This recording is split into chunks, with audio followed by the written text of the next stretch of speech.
일단 오늘 할 거는 이제 문제를 통해서 알아보고 있잖아요. 개념을.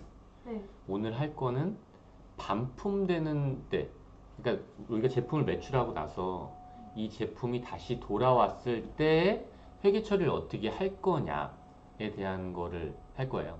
네. 그러니까 우리가 아니, 꼭 계속 대답하진 않아도 돼요. 그러니까 우리가 지금 제품 판매했잖아요. 내가 분명 판매를 했어요.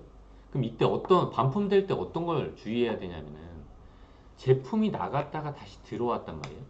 이때 회계 처리를 한다면 우리 장부에서 일단 기준은 재무 상태표를 하는 게 좋아요. 내 재산의 변화가 어떤 게 있었는지를 먼저 파악하고 나서 그리고 나서 분기를 생각하는 게 좋거든요. 그럼 내가 물건을 팔았어요. 네, 여기서 이제 이 문제를 예를 들면 11월 22일 날 매출을 했대요. 네, 매출을 한 거죠. 네, 근데 보통 매출하고 나서 현금으로 왔다는 말이 없고 신용거래라고 돼 있잖아요. 문제의 단서에. 네. 그러니까 매출하는 순간에 내가 돈을 받지는 않았다는 거예요. 난 분명 수량이 300개를 주고 그 단가를 220원을 적용해서 우리가 지금 매출해서 받을 금액이 6만 6천 원이었는데 이게 현금 결제되지 않았다는 게 이 문제 안에서 있는 거예요. 그러니까 그럴 때 회계처리를 어떻게 할 거냐인데 그럼 내가 그전 재산이 있거든. 내가 재산의 변화가 없으면 내 재산의 변화가 없으면 BS를 건드리지 않겠죠. 근데 내 재산의 변화가 있는지 없는지를 한번 생각해 보는 거예요.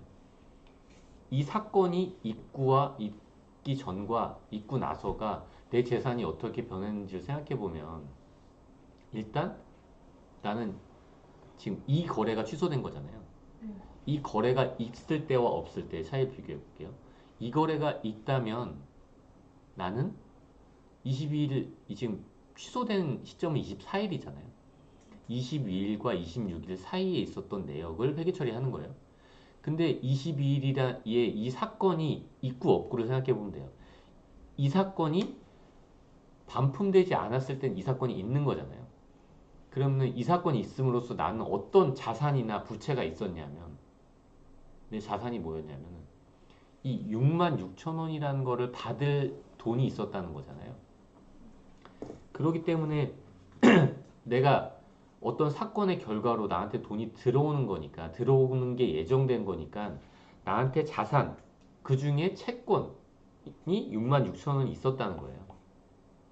그쵸? 6만 6천 원이 매출했을 때 있었어요. 그리고 그 6만 6천 원이 있을 때 나는 어떻게 했냐면 내가 가지고 있는 무언가를 줬거든요.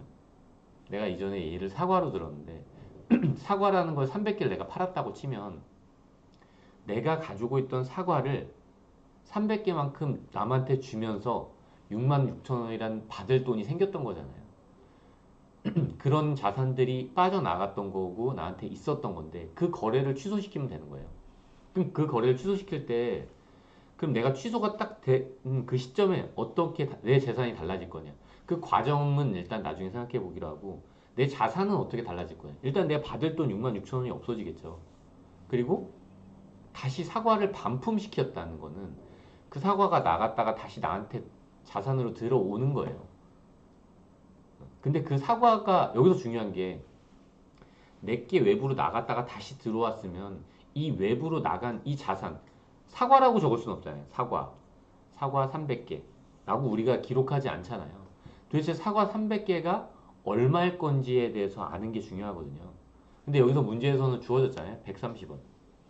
사과 한 개당 단위는 130원이라는 거죠. 근데 문제가 아니라 실전에서는 내가 나간 사과의 단가를 내가 구해야 되겠죠. 그 단가가 뭔지 알아야지 내가 반품되는 회계처리를 인식할 거잖아요. 일반적으로 우리는 재고 실사를 기준으로 연말 기준으로 재고자산을 평가하기 때문에 그 중간에는 평균법으로 적용하거든요. 그러면 만약에 평균법이라면 물론 지금 평균법을 설명하는 게 아니니까 그거에 대해서 추가적으로 얘기하진 않을게요. 일단 그래서 이 단가가 적용된 게 얼마로 적용되는지가 나와 있는 거예요. 그래서 130원이라고 여기서 가정을 해준 거죠. 그렇기 때문에 이제 내 재산의 변화가 내가 받을 돈이 없어진 거랑 그리고 사과가 증가했다는 거예요. 이거를 회계처리 어떻게 할 거냐예요. 그러니까 일단 내 자산의 변화들에 대해서 생각하고 나서 그게 회계처리 어떻게 될 거냐를 생각해 보면, 그러니까 받을 돈이란 재산이 줄어든 거잖아요. 그러니까 받을 돈은 줄어든 거고 사과는 늘어난 거예요. 재산이, 그러니까 내 자산이 증가한 부분도 있었고 내 자산이 감소한 부분도 있었다는 거죠. 그 회계처리를 어떻게 할 건지를 답을 보면서 보면, 여기서 내 재산의 변화들은 채권이랑 상품이거든요. 회계처리가 두 개, 여기 지금 차변, 대변이고 차변, 대변인데 회계처리가 두 개가 있는 거예요. 내 재산, 내가 받을 돈인 22,000원이 줄었다는 거죠. 왜냐면 66,000원에서 수량 100개니까 22,000원이겠죠. 3분의 1이거든요. 그러니까 내가 받을 돈인 자산이 여기 BS 계정인데 그게 22,000만큼 줄고, 내가 나한테 갖고 있던 사과가 나갔다가 다시 들어왔는데 그 해당하는 그 사과가 요 13,000원이라는 거예요. 왜냐면 100개가 매입 단가 130원을 적용했거든요. 그래서 일단 이렇게 자산들의 움직임을 기록해 놓는 거예요. 자산이 줄어갖고 대변에 매출채권을 기록해 놓은 거고, 그 자산이 증가한 거가 13,000원이었는데 이거를 차변에 기록해 놓은 거예요. 왜냐면 자산이 증가한 거니까. 우리가 BS의 대변, 차변에 자산 증가를 기록하죠. 자산을 기록하니까. 그럼 이 상대 계정들은 어떻게 볼 거냐인데, 이 상대 계정들은 손익계산서에 있는 거예요. 물론 이게 꼭 그런 건 아니지만 금액이 지금 다르잖아요. 매출 채권, 내가 받아야 될 돈과 재고자산, 상품, 사과가 다시 들어왔을 때 나한테 인식한 자산들은 틀리거든요, 금액이. 그러니까 그 원인을 설명해 주는 게 사실 손익계산서에 있는 경우가 많아요. 그러니까 채권이 어떻게 발생했냐면 내가 실질적으로 판매하는 행위를 통해서 22,000원이라는 매출을 인식했거든요. 그리고 내가 재고자산이 나가면서 매출원가를 인식했었으니까 이걸 취소시켜 주는 거예요. 매출원가를 취소시켜 주고 매출을 취소시켜 주는 거죠. 그렇게 해서 이렇게 반품되는 회계처리가, 이런 식으로 회계처리를 하는 거예요. 그러니까 내가 자산 부채에 대해서 먼저 생각해보고 그 자산이 발생한 원인, 그리고 자산이 변동한 그 원인들을 상대 계정에 기록해 주는 게, 그렇게 반품 거래를 취소하는 거죠. 실제님 무슨 말인지 알겠어요? 오늘 요거는